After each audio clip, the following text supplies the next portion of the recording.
I didn't really work out properly, and then I felt like I kind of like tweaked something. I'm in my lower back, but I endured it and I kept pushing because I'm loving the progress. Like that is typically speaking what most guys actually go through. They'll either feel something in their shoulder when they do the bench press or something in their lower back when they're squatting, but they kind of endure the pain and they kind of keep going. And although in the moment it may be a nice like ego boost, it's like you're high in testosterone, so you're, oh, I want to do this, right?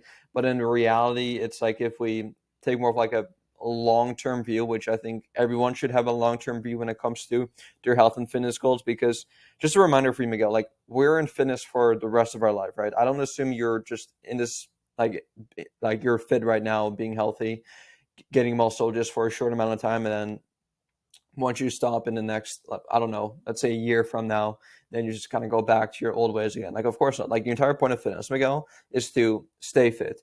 And how do we stay fit? By number one, following an approach that we actually enjoy doing, right? Because it's really difficult to stay consistent on anything if we're not enjoying what it is, right?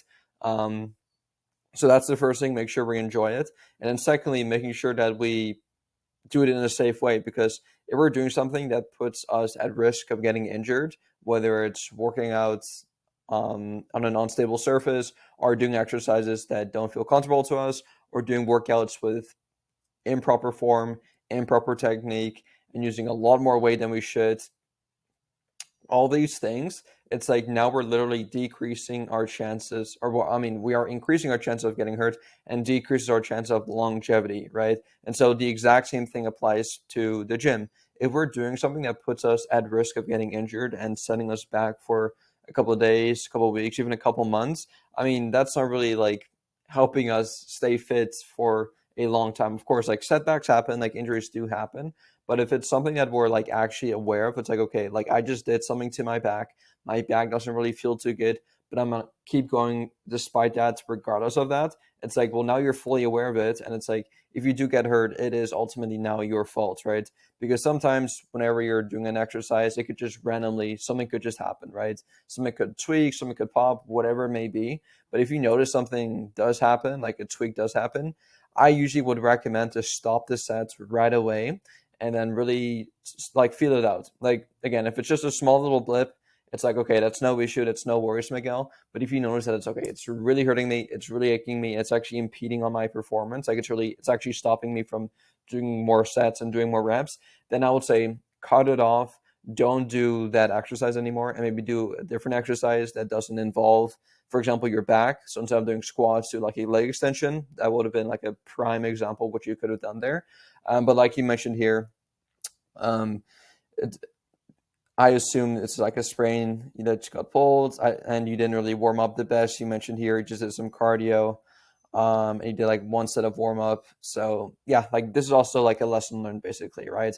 Because oftentimes like we learn lessons the hard way, right? And so at least now you learned your lesson, right, Miguel? This means now moving forward, especially dude, for the heavy compound lifts like the squat, the bench press, the deadlifts. Like we want to make sure, especially if we do it on the first exercise of our workout, you want to make sure that we warm up properly, right? And so what that means is that a 5 to 10 minute warm up on the treadmill, elliptical, just to get your core body temperature nice and high. Because going into a workout when you're feeling cold in general, that also automatically just increases your risk of injury. So especially during the winter, it's really important just to increase your core body's temperature. So make sure that you go to the gym with like a hoodie on. But now with summer pretty much almost being here, and I know you're in Texas right now, it's probably already super humid. This isn't as important because you probably entered the gym already feeling nice and warm, right? So that's the first thing. And then secondly, you want to do some dynamic stretching. Don't do any static stretching right away. Just do some dynamic stretching. So for example, for your legs, do some leg swings back and forth and then side to side. Maybe do some body weight squats, some body weight lunges just to get some blood in your muscles, right? Get them nice and primed to do the exercise. And then from there, you can do a specific warm up for that exercise. So let's say you're doing the squats. Well, then do some body weight squats. Do the squat using just the barbell, 45 pounds, and then do around 50% of your working set weight. So do that for a couple of reps, and then from there, you can actually go into your working set weight. And I do this for all exercises, and this drastically reduces your risk of injury. So make sure that you go ahead and warm up properly, safely, and efficiently. And then from there, you should hopefully not come into an issue where you have this stupid niggling injury come up, right? So like I mentioned, I went through that exact same thing. I let my ego get the best of me, and I actually ended up getting hurt, and actually I couldn't squat for actually a couple of weeks, which absolutely sucks. So take it from me, and then also learn from your past experience, and do not do that. But yeah, that's the biggest thing that I wanted to cover with you for this specific week, Miguel, because obviously next week you got all of the entire week to pretty much relax, because you got your deload week, right? So we've done this a couple times before, but just to recap, half of the planned sets, half of the planned reps with half of the planned weight, right? And so this really allows you to, again, reduce your fatigue, but also kind of like hopefully your lower back will start to feel a bit better after this week is done, right? So that'll be the game plan for next week for all exercises.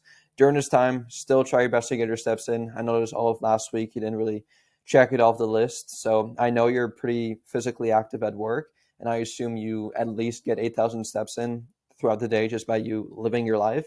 So simply just check it off the list just so I can keep track of that too.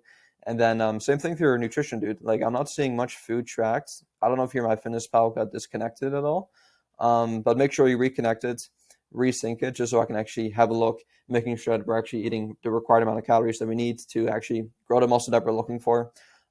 So yeah, just make sure you do those two things: track your steps, track your food, and then of course keep tracking your workout. So yeah, dude, that's all that I have for you for this week. Today's Monday. Have a great start to the week. And yeah, I'll speak to you soon. Peace. Now, if you want to be around a community of like-minded people just like yourself who will educate you, motivate you, and inspire you to absolutely demolish your health and fitness goals, come join the Barbarian Squad down below. I guarantee you, you will not regret it one single bit, and I'll see you inside.